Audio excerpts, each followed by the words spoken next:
Something you don't realize until you play it is that when you're in first person, the obstacles kind of act like jump scares. You land after a jump and suddenly there's this big black Dorito trying to end your life. But something was still missing, and that's the attempts counter. This is the one thing that makes Geometry Dash feel just right. You die 500 times, but that number keeps going up, one after another, and somehow it makes it feel like progress in a way. But you delete the game 5 minutes because it's in 3D. So I just put a floating text in the sky that points at the player and flies overhead every time you restart.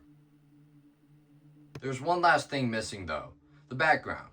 In Geometry Dash, the background does half the visual work. Luckily, this was the easiest part of the entire project.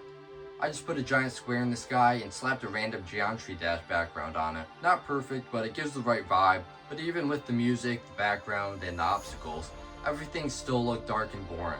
So I opened Real Geometry Dash to figure out what I was missing. And I noticed something really important. Everything in the game has a little white outline around it.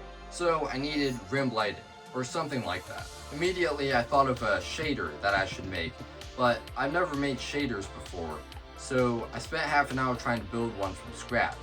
But nothing worked. Then I had a genius idea. What if I just duplicated every obstacle, made them slightly bigger, and added some HDR glow? Suddenly everything had a clean white edge. It looked intentional or something, and made it seem like I knew what I was doing. That's the power of perspective. Even with all that though, I still couldn't get past the pyramids. So I had to rethink my options. And then I remembered.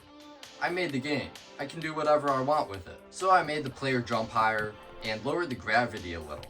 More like Geometry Dash, but also now I can beat the level. Kind of.